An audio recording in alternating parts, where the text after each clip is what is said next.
अस्सलाम वालेकुम नाज़रीन, मैं हूं आपका मेज़बान अख्तर शाहीन रेंद और आप देख रहे हैं मेट्रो मैटर्स।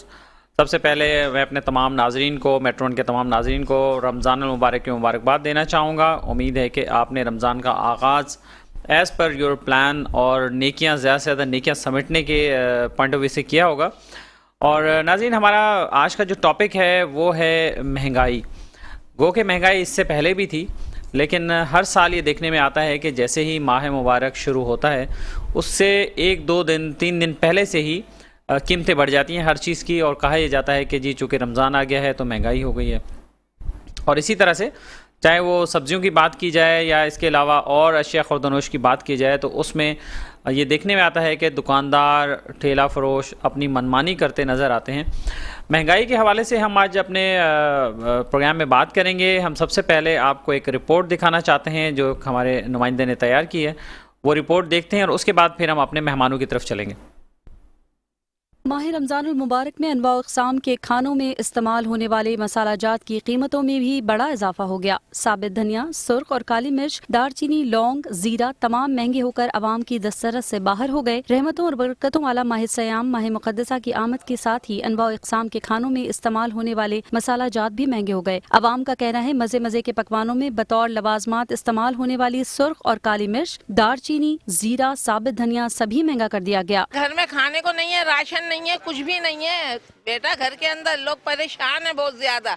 इसको अल्लाह ही समझेगा शहबाज शरीफ को, तो इसको तो बेड़ा गर्क ही होएगा। क्योंकि ना इंसान, गरीब इंसान कहाँ से खाएगा, कहाँ से कमाएगा।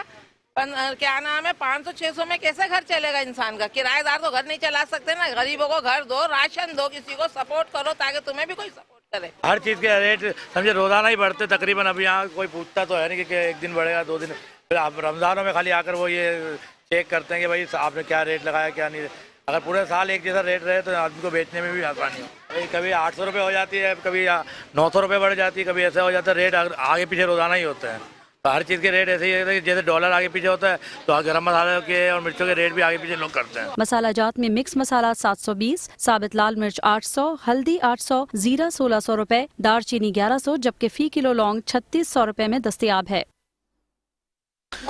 जी नाज़रीन, आपने ये रिपोर्ट देखी और इसमें लोग किस कदर परेशान हैं और वो अपनी परेशानी बयान कर रहे हैं कि किराएदार ख़ास तौर पे और जिसकी छोटी फैमिली भी है वो भी बहुत ज़्यादा परेशान है, और आमदन जो है वो पहले जैसी भी नहीं रही है। हालात इस तरह से हैं। हम इसी मौजू पे बात करेंगे। हमें स्टूडियो में ज्वाइन किया है हमारे सीनियर रिपोर्टर जनाब हफीज़ अंसारी साहब ने। अस्सलाम वालेकुम हफीज़ अंसारी साहब, बहुत शुक्रिया आपका। Thank you. और हमें स्काइप पे ज्वाइन किया है जनाब शकील बेग साहब ने, जो कि चेयरमैन हैं consumer rights protection council of Pakistan के। शकील साहब, बहुत शुक्रिया आपका। जी वालेकुम सलाम। और शकील बेग साहब जो हैं वो कंज्यूमर राइट्स पर बात करते रहते हैं, बहुत एक्टिव रहते हैं, आपको जगह जगह नज़र आते होंगे, और ये इंतज़ामिया के साथ मिलकर भी मुख्तलिफ मार्केट्स में जाते रहते हैं। नाज़रीन, हमारा नंबर जो है वो स्क्रीन पर आ रहा है, लाइव कॉल आप हमें कर सकते हैं। अपने इलाके में महंगाई की सूरत हाल के हवाले से आप बात कर सकते हैं, अपने इलाके में कीमतों के हवाले से आप बात कर सकते हैं, और अगर वहाँ पर इंतज़ामिया नाम की कोई चीज़ है और वो कहीं आपको नज़र आती है तो वो भी आप हमें बता सकते हैं। शकील बेग साहब, आपकी तरफ हम आएंगे और शुरुआत करना चाहेंगे। आपने एक इन्फॉर्मेशन भी शेयर की और एक पोस्ट भी आपने लगाई हुई थी कि आप कल जो है वो रात भर सब्ज़ी मंडी में रहे हैं और वहाँ पर आपने जाकर कीमतें देखी हैं। तो सबसे पहले हमारे नाज़रीन को ये बताइए कि सब्ज़ी मंडी में क्या सूरत हाल थी? असल में सब्जी मंडी जाने का इसलिए मैं हमेशा रखता हूँ कि जब रमजान में हम किसी भी ठेले पे जाते हैं या किसी दुकान पे जाते हैं तो पहला उनका हमें जवाब ये होता है कि जनाब देखिए पीछे से महंगी है, पीछे से बहुत महंगी आ रही है, मंडी से बहुत महंगी आ रही है। ये इनका सबसे एक क्वेश्चन होता है। तो हम क्या करते हैं, हमेशा माह रमजान में हम एक दिन पहले वहां चले जाते हैं कि ताकि हमें मंडी की सूरत हाल से भी हम आगाह रहे। फिर वक्तन फवक्तन फिर हमारा विजिट वहां रहता है। लेकिन जब हम कल वहां मंडी गए थे तो मंडी में हमने देखी कि कुछ चीजों में चूंकि जो सरकारी रेट लिस्ट है वो चूंकि डेली मेरे पास आती है, मैं उसे देखता भी हूँ, तो उसमें हम देख रहे थे कि कल अचानक, और इसमें जो बोली लगती है उन्होंने भी हमें ये बात बताई कि अचानक से चीजों में चूंकि डिमांड बढ़ी है, तो जैसी डिमांड बढ़ रही है तो उस सप्लाई की वजह से कमी आई, तो इन्होंने क्या किया, कीमतें बढ़ गई, यानी कि बोली उस चीज की ज्यादा लग गई। क्योंकि जो चीज बोली में बिकती है टमाटर बोली में बिकता है, पालक बोली लगती है, बहुत सारी चीजें, तकरीबन 80-90% जो सब्जियां हैं वो बोली लगती है उनकी। तो कल जब बोली लग रही थी तो तकरीबन उनका ख्याल था कि फी किलो के ऊपर 10 से 15 रुपए का इजाफा कल हुआ है। टमाटर पे भी हुआ है, पालक में भी हुआ है, और भी बहुत सारी चीजें, मिर्चों में 5-5 रुपए का इजाफा हुआ है। यानी कि जो रमजान चूंकि आ रहा था तो डिमांड एकदम, अच्छा एक चीज ये होती है कि हम खुद भी डिमांड बहुत ज्यादा क्रिएट कर देते हैं, क्योंकि रमजान आ रहा था। मैं खुद भी चूंकि मार्केट में गया हुआ था, मैं जूड़िया बाजार भी गया था, वाटर पंप वाली मार्केट में गया, मैंने एक देखी कि लोगों के लिए बहुत ज्यादा एक्स्ट्रा ऑर्डिनरी कंज्यूमर वहां मुझे नजर आया कि मैं ये भी खरीद लूं, मैं वो भी खरीद लूं। तो जब वो चीजें ज्यादा लोग खरीदते हैं ना तो वो उसकी डिमांड क्रिएट हो जाती है। जब डिमांड होती है तो ये क्या करते हैं कि उसकी कीमत बढ़ा देते हैं। कीमत बढ़ाने का इनका मकसद ये होता है कि हम डिमांड को पूरा कर सके ताकि लोग कम खरीदे।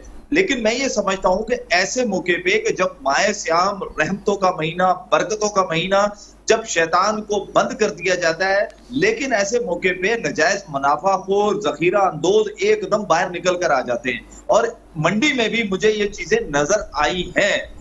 लेकिन उसके बावजूद भी, ये सब कुछ होने के बावजूद भी, मैंने एक जो हमेशा इस बात पे मैंने अपना तजर्बा या तजिया किया, वो ये है कि जो चीज मंडी में किलो में बिकती है वो शहर में या तो आधे पाव के रेट में होते हैं या 1 पाव के रेट में होते हैं। कल वहां पर जो गोभी थी 30 रुपए, बंद गोभी की कीमत 30 रुपए थी, जबकि मैंने शहर से पूछा, शहर में मैंने पता किया तो मुझे पता चला कि बंद गोभी 120 रुपए किलो बिक रही है। इसी तरीके से जब मैंने पालक का वहां पता किया तो 40 रुपए किलो थी, और शहर में मैंने पता किया, आज की बात मैं बता रहा हूं, 120 रुपए किलो बिक रही थी। ये भी मैंने छोटे इलाके की बात की है, मैंने पोश एरियाज की अभी आपसे बात नहीं की है।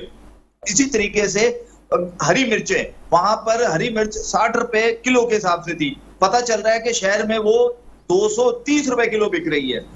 आपकी शिमला मिर्च, चूंकि ये जो सीजन है ये सारी इन चीजों का है, क्योंकि हम पकोड़े, हमारे यहाँ जाहिर सी बात है रवायती चीजें बनती है हमारे यहाँ, तो उसमें ये चीजें इस्तेमाल होती है। मुझे देखकर ही हैरानगी हो गई, इतनी अच्छी शिमला मिर्च 80 रुपए किलो वो बेच रहा था। और जबकि ये नीलामी में नहीं है, ये वो समझ ले कि निकल कर जो रिटेल की सतह पे आ जाती है, ये समझ ले कि सब्जी मंडी की रिटेल की दुकान है वो, उसमें वो 80 रुपए किलो बेच रहा था। जबकि मैंने खुद, जब अब मेरे घर के पास नॉर्थ नाजिबाबाद में वो 300 रुपए किलो बेच रहा था। मैं किसी और की बात नहीं कर रहा, मेरे घर के पास। मसला क्या है कि जो हमने ये देखा कि सब्जी मंडी से चीजें निकलकर जब शहर तक आती हैं, इतनी महंगी क्यों होती है? इसलिए होती है कि कोई इनको पकड़ने वाला नहीं होता, कोई इनको देखने वाला नहीं होता, कोई इनकी रेट लिस्ट मांगने वाला नहीं होता। जब तक इनके ऊपर ये चेक एंड बैलेंस नहीं होगा, हम कुछ भी कर लें, कितने भी एफर्ट कर लें। अब मीडिया भी बेचारा बहुत दिखाता है, मीडिया साथ साथ भी जाता है, हमारे साथ कल भी मीडिया था, आप भी कई मरतबा मेरे साथ प्रोग्राम कर चुके हैं। तो मीडिया अपना रोल प्ले करता है, लेकिन होता क्या है कि अभी आपके बल्कि रिपोर्ट में भी दिखाया गया, एक साहब फरमा रहे थे कि अगर ये पूरा साल से अगर इसको सही तरीके से रखा जाए तो रमजान मुबारक में इस तरह के हालात ना हो। लेकिन ऐसा है, कमजोरी है। मसला क्या है कि वो मेन पावर नहीं है। लेकिन एक और चीज इसमें एक अच्छी होने जा रही है, तकरीबन हो चुकी है, शायद आज हो भी चुकी होगी, कि हर डिस्ट्रिक्ट में जो सेक्शन ऑफिसर इस वक्त सिंध सेक्रेटरीट में, उन 40 सेक्शन ऑफिसर्स को डिप्यूट इधर लाया जा रहा है हर डिस्ट्रिक्ट में।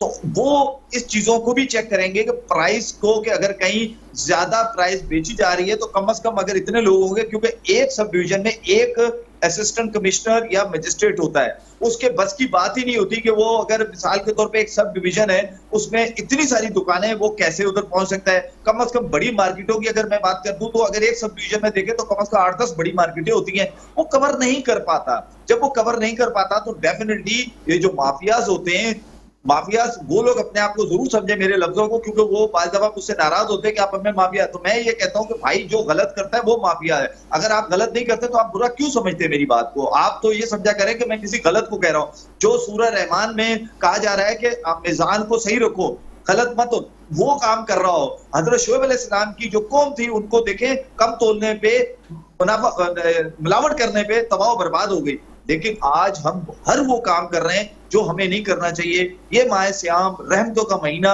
आप अंदाजा कीजिए कितनी बरकतों का महीना है कि ऐसे मौके पे पूरी दुनिया में कई जगह पे, मुझे याद है कि आज से कुछ 2 साल पहले मैंने एक अखबार में खबर पढ़ी थी, इंडिया में बकायदा चीजें सस्ती कर दी गई, जबकि वो गैर मुस्लिम मुल्क है, उसने चीजें मुसलमानों के लिए सस्ती कर दी।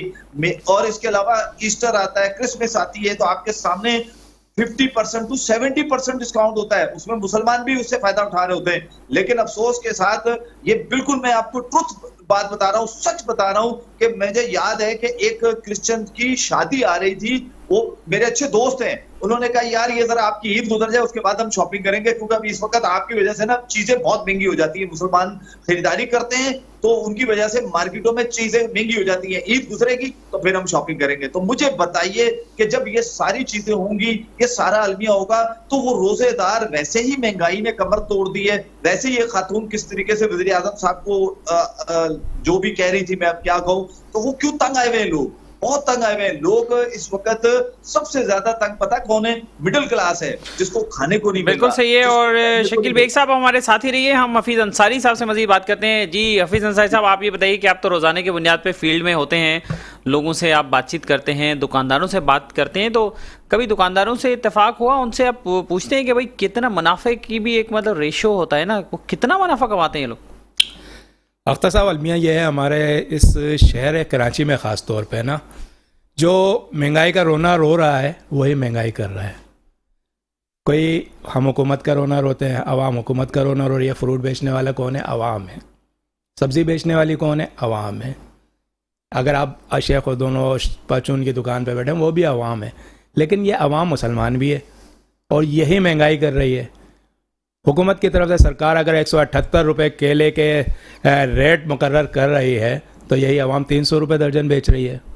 अवाम बेच रही है, अवाम एक दूसरे को काट रही है, अवाम एक दूसरे को लूट रही है। अगर परेशान है तो इस वक्त तनख्वाहदार मुलाजिम हुकूमत की कोताही है ना, अपनी जगह, लेकिन हम एक दूसरे का खून जरूर चूस रहे हैं। हाँ, सबसे बुनियादी वजह यह है कि हम एक दूसरे को काट रहे हैं महंगाई की सूरत में। खवा वो डॉक्टर हो, खवा वो सब्ज़ी बेचने वाला हो, फ्रूट बेचने वाला हो, दाल आटा चीनी, हम सरकार की रेट से ज़्यादा बेच रहे हैं।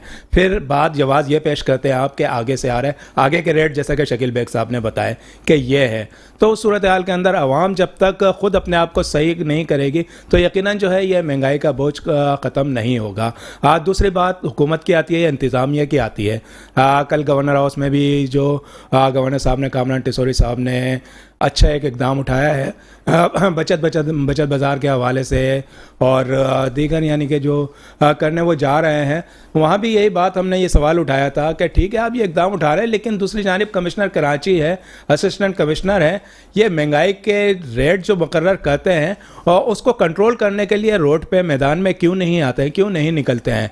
तो असिस्टेंट कमिश्नर ये अपनी जिम्मेदारी जब तक पूरी नहीं करेंगे, अवाम में इलाका बड़ा होता है वो कैसे कंट्रोल, कैसे जा नहीं सकते? शकील बेग साहब बताएं इस असिस्टेंट कमिश्नर कितने किस इलाके में, और आज की तारीख में एक असिस्टेंट कमिश्नर जितने हैं उस मुद्दत के अंदर किस किस रोड में किस किस इलाके में गए हैं, आज की मुझे डिटेल बता दें।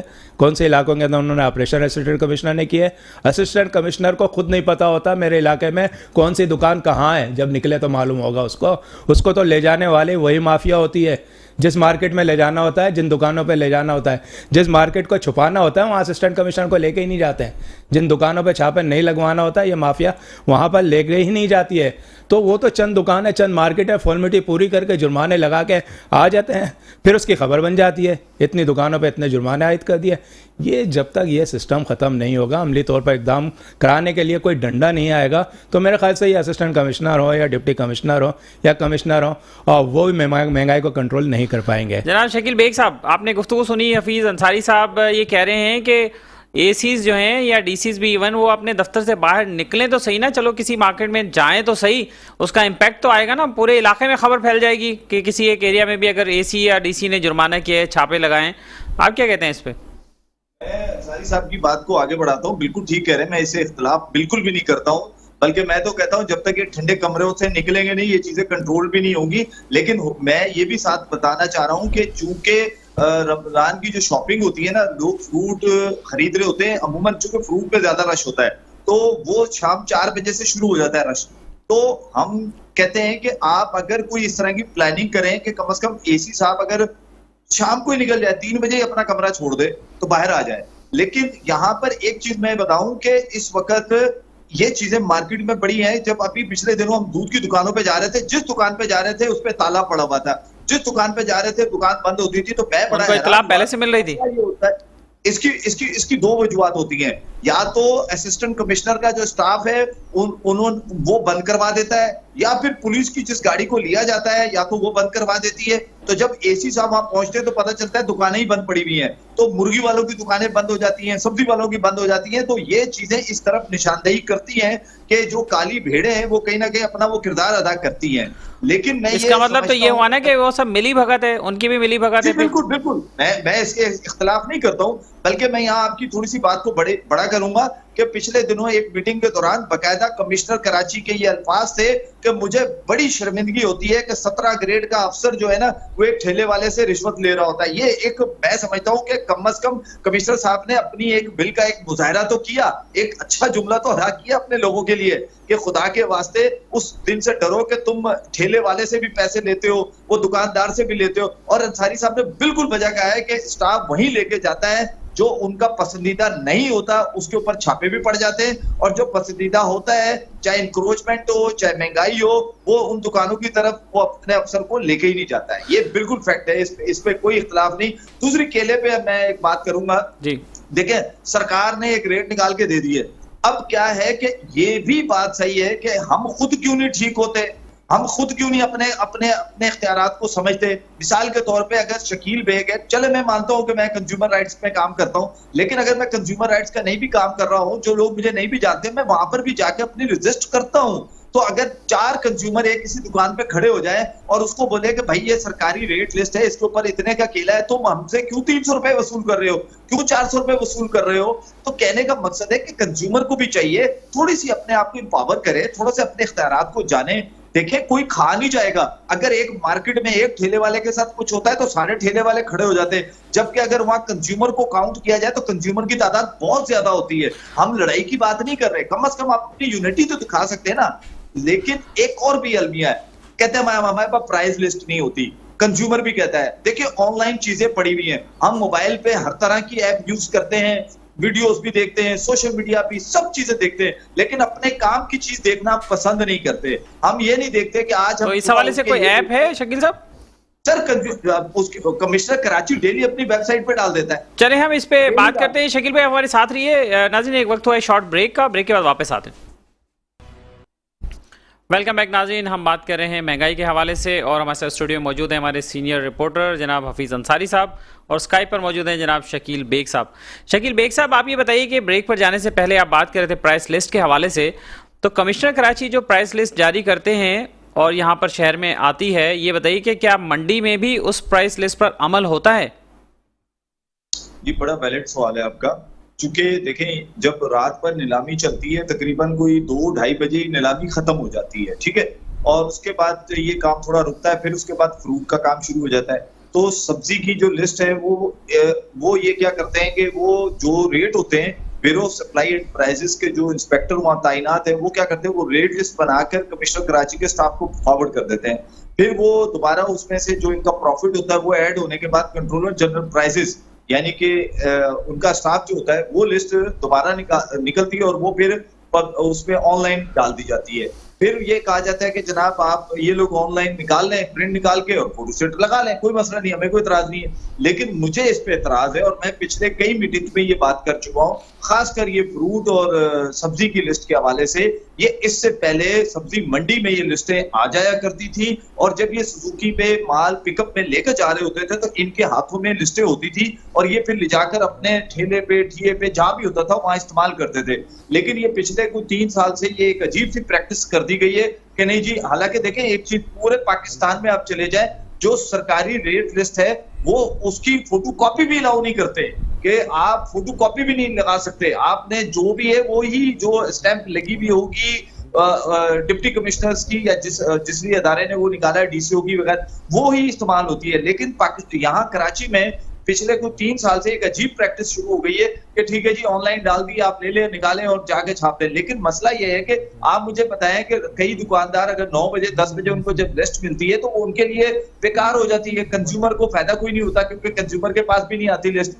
तो मेरा मकसद ये है कि आपके प्रोग्राम के तवज्जुह से कि ये अगर काम एक अदारा है गवर्नमेंट का, गवर्नमेंट ऑफ सिंध का अदारा है bureau of supply and prices, उनका काम भी प्राइसेस का ही है, वही वहां रेट निकाल रहे हैं। तो भाई ये फ्रूट और सब्जी की लिस्ट उनको देकर कम से कम वहां पर उसको वहां दें, वहां उनके जो ठेले हैं जो वहां पर रिटेल में बेच रहे हैं, उनके पास तो होनी चाहिए लिस्ट। कहीं मंडी में आपको लिस्ट नजर नहीं आती, कहीं मंडी से जाने वाले को लिस्ट नहीं मिलती, ठेले वाले के पास लिस्ट नहीं होती, दुकानदार के पास लिस्ट नहीं होती। क्यों नहीं होती? रीजन ये है कि वो बनती इतनी देर के बाद है। जब वो बनेगी देर के बाद तो दुकानदार के पास भी देर से पहुंचेगी। तो आपकी तो कमिश्नर साहब से आपकी मुलाकातें होती रहती हैं, तो आपने निशानदेही नहीं की, उनको बताया नहीं कि भाई इसको दुरुस्त करें?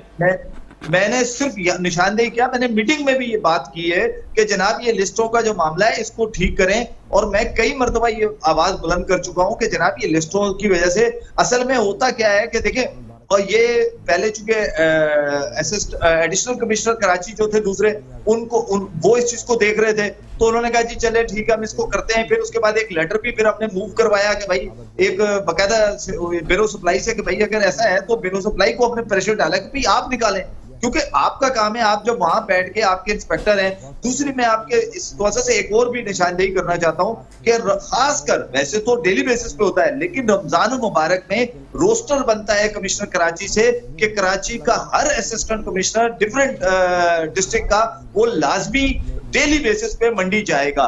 लेकिन मैं जब कल गया हूं उस पे अमल होता है? अमल नजर आया आपको उस पे? कोई नजर नहीं आया, यहाँ तक कि एक छोटा सा मुलाजिम भी नजर नहीं आया, कोई एक स्टाफ भी नजर नहीं आया। असिस्टेंट कमिश्नर तो खैर एक बड़ा अफसर है, 17 ग्रेड का अफसर है, वो तो अपनी जगह। जबकि ये प्रैक्टिस आज से नहीं है, ये शुरू से है कि रमजान मुबारक में 100% इंश्योर किया जाता है कि वहां पर रोस्टर होगा और वहां पे एसी साहब कोई ना कोई। ये उनको नीलामी के वक्त वहां उनका होना जरूरी है, नीलामी के वक्त या वैसे भी आगे पीछे? नहीं, नीलामी के वक्त भी होना चाहिए और वैसे भी होना चाहिए, ताकि जब रेट पूरे हो जाते हैं तो वो एसी साहब उसके ऊपर साइन करके जाएं कि हाँ जी बिल्कुल ठीक है, ये जो कुछ हुआ है ये मुस्तनद है, ये ठीक है। तो अभी इस वक्त सिर्फ सारा काम जो है ना ब्यूरो सप्लाई एंड प्राइसेस के इंस्पेक्टर्स पे छोड़ दिया गया। तो ये बताइए कि ये हम सब्जी और फ्रूट की, शकील साहब आपने बात की, गोश्त के हवाले से बताइए, वो क्या उसकी भी कोई प्राइस लिस्ट है? जी, गोश्त की प्राइस लिस्ट आ चुकी है, उसके नोटिफिकेशंस भी जारी हो चुके हैं और उसमें ये हुआ है कि जो 3 गोश्त है, यानी कि बकरे का है, बछिया का है और भैंस का है। जो बकरे का गोश्त है उसका जो रेट डिसाइड किया गया वो 1400 रुपए किलो है। ठीक है जी, 1400 रुपए किलो में ये गोश्त बेचने के पाबंद है और बाकायदा जो कसाब की एसोसिएशन थी वो साथ बैठी हैं। आप कहेंगे तो मैं वो लेटर भी आपको फॉरवर्ड कर दूंगा जिसपे उन्होंने भी साइन किए हैं। अब ये बाहर जाके, क्योंकि बाद में खिचड़ी पकाते हैं, हम नहीं बेचेंगे, लेकिन वहां ये साइन करके गए, हमारे साथ बैठे थे, हम भी साथ बैठे थे। इसके अलावा जो भैंस का गोश्त है, जो कई लोगों को बच्चिया की जगह भी बिकता है, पानी जो लगा के बेचते हैं, तो 600 रुपए हड्डी वाला और बगैर हड्डी जो है 750 रुपए किलो के हिसाब से भैंस का गोश्त होगा। इसी तरीके से अगर बछिया का गोश्त है तो वो 700 रुपए किलो होगा हड्डी वाला और बगैर हड्डी 850 रुपए किलो होगा।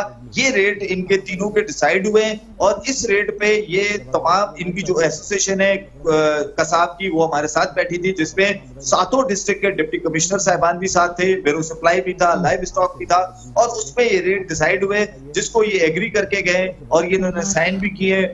हम हफीज अंसारी साहब से पूछते हैं। हफीज अंसारी साहब, ये बताइए कि आम आदमी जो की पहुंच से पहले तो ये था कि गोश्त दूर था और अब तो ऐसा है कि सब्जियां भी हाथ में नहीं आ रही। तो आप भी माशाल्लाह अपनी फैमिली का इंतजाम चलाते हैं, तो बताइए कि कैसे करते हैं मैनेज? बिल्कुल अख्तर भाई, अभी तो ये देखें, मैं जैसे शकील भाई बेग साहब की बातें सुन रहा हूँ कि ये महंगाई का इस्लाह का अलिफ भी सही नहीं हुआ है, यानी कि जो लिस्ट है वो लिस्ट पहुंच ही नहीं रही है, दे ही नहीं रहे कमिश्नर साहब। इसका मकसद तो ये हुआ कि ख़ुद जो इस महंगाई की माफिया के अंदर आप अपना किरदार अदा कर रहे हैं कि एक शहरी को ये इस बात का इल्म कैसे होगा कि सरकारी रेट क्या है। और हकीकत भी है कि आवाम को नहीं इल्म होता कि आज जो है केले के दर्जन 178 रुपये हैं, 300 रुपये वो खरीद रहे हैं, उन्हें नहीं पता, वो समझ रहे हैं वाकई 250 या 200 रुपये महंगाई हो गए होंगे, महंगे होंगे यार, 250 रुपये हम ले रहे हैं। तो आवाम को ये कैसे पता चलेगा जब तक लिस्ट नहीं जाएगी? आप बताइए, मीडिया प्रोफेशनल कैसे उससे निपट रहे हैं, ये बताइए। आप मीडिया से ताल्लुक है, अपना हाल हवाल भी थोड़ा सा बताएं मीडिया महंगाई के हवाले से। बिल्कुल, मीडिया प्रोफेशनल देखें, इस वक्त जो है ना गोश्त की जो बात चल रही है, मैं तो इस चक्कर में लगा हुआ हूँ ना यार, औरंगी टोन में जो है 550 रुपये किलो मिल रहा है, अपना जानवर लेकर आ रहे हैं, वो काट रहे हैं और बोलते हैं 30 रुपये मुनाफा रख के हम किलो पे बेच रहे हैं। 550 रुपये रश लगा हुआ, आवाम ले रही है। लियाकताबाद में इसी तरह जो है जानवर लगे हुए बिक रहे हैं कट रहे हैं, ले रही है आवाम, सोल्जर बाजार में ले रही है, फेडरल बी एरिया में ले रही है। अपने अपने लोगों ने जो है मजबा खाने बना लिए हैं, आवाम को सस्ता चाहिए बस। अब मैं भी इसी सिलसिले में रहता हूँ कि अगर कोई सस्ती जगह से अगर मिल जाए, वैसे तो मुझे नहीं पता, ये मिसेस ही देखती हैं तमाम मामला, अगर मैं खुद महंगाई के देखने लगूँ तो शायद जो है दुकानों पे हमारे खुद दुकानों पे झगड़े होने लगे हैं। तो आप बताएं कि पैसे, अब बजट कैसे मैनेज हो रहा है आजकल महंगाई के इस दौर में? हकीकत तो ये है कि कर्ज में इजाफा होता है, अमेरिका की तरह जिस तरह कर्जा बढ़ता जा रहा है, इस तरह हमारे भी जो तनख्वाहदार मुलाजिम होते हैं, जाहिर है सफ़ेद पोश, उनके इसमें इजाफा होता जाता है। लेकिन ये कि अल्लाह लाज रखता है, चलता रहता है। लेकिन इस महंगाई ने यकीनन जो है तनख्वाहदार जो मुलाजिम है उसको बुरी तरह मुतासिर किया है।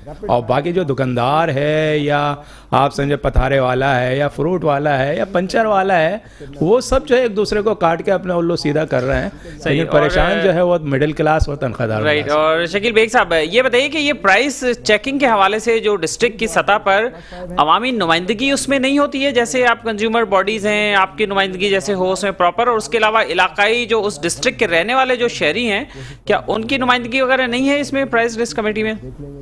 असल में ये इसमें चूंकि जो कीमतें जब तयन होता है तो उसमें कंज्यूमर बॉडीज के, हमारे यहाँ कराची में तकरीबन कुछ 4 के करीब एसोसिएशंस बनी हुई हैं।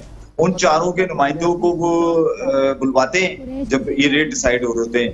लेकिन वैसे जब ये क्रैक डाउन कर रहे होते हैं या छापे मार रहे होते हैं तो उसमें कई पॉलिटिकल पार्टी के लोग भी साथ जा रहे होते हैं, मैंने तो खुद देखा है। और कुछ ह्यूमन राइट्स वाले भी मैंने देखे कई लोगों को साथ चलते हुए। तो इस तरह डिफरेंट लोग आते हैं। लेकिन अलबत्ता जब रेट डिसाइड होते हैं तो उसमें स्टेक होल्डर होता है, और उसके अलावा कंज्यूमर की जो भी बॉडीज है उनको बुला लिया जाता है। और उसमें एक बॉडी ने तो खैर वो भी किया हुआ था कि जी हम इनके रेट्स को नहीं मानते, और क्योंकि इस पे इम्प्लीमेंट नहीं होता। हकीकत बात है क्योंकि रेट डिसाइड हो जाते हैं, इस पे इम्प्लीमेंट करना सबसे बड़ा काम है। लेकिन मैं अंसारी साहब की एक बात से 100% इत्तेफाक करता हूँ कि कोई सरकारी अफसर हमें नुकसान नहीं पहुंचा रहा, कोई सरकारी मशीनरी हमें नुकसान नहीं पहुंचा रही, कोई कारोबारी शख्स। हम असल में खुद अपने लिए ठीक नहीं है। जब तक हम अपने आप को खुद ठीक नहीं करेंगे ना, अब आप मुझे बताएं ना, अगर मिसाल के तौर पे एक आदमी गैर कानूनी मुनाफाखोरी कर रहा है, गलत तोल रहा है, तोल में डंडी मार रहा है, खीरांदोजी कर रहा है, वो कौन है? वो मुझ में से है, वो मुझ में से है, ठीक है ना, वो मेरा ही दुश्मन है। तो ये चीजें जब तक ठीक नहीं होंगी हमारा माशरा ठीक नहीं हो सकता। बिल्कुल सही है। और शकील बेग साहब, माजरत वक्त की कमी है, और बहुत शुक्रिया आपने हमें ज्वाइन किया और रोशनी डाली, इंतहाई अहम पॉइंट्स आपने रेज किए। हफीज़ अंसारी साहब, आपको भी बहुत शुक्रिया। और ये मौजूद तो ऐसा है कि जिसपे अब रोज़ाना भी शो करें तब भी मेरे ख्याल में ये जो लोग हैं ना महंगाई वाले, ये सुधरने का नाम मुश्किल ही लें। लेकिन ये कि ये बात सही है कि पाकिस्तानी कौम जो है उसके बारे में ये मिसाल जो मशहूर है वो बिल्कुल सही है कि डंडे के बगैर सीधे नहीं होती। तो बहरहाल डंडा फिर भी सर पे चाहिए, और डिस्ट्रिक्ट इंतजामिया का डंडा जब तक नहीं आएगा, जब तक ये महंगाई काबू में आने का नाम नहीं लेगी। नाज़रीन, इसके साथ ही अपने मेज़बान अख्तर शाहीन रिंद को आज के प्रोग्राम से इजाज़त दीजिए। अपना ख्याल रखिएगा। अल्लाह हाफ़िज़।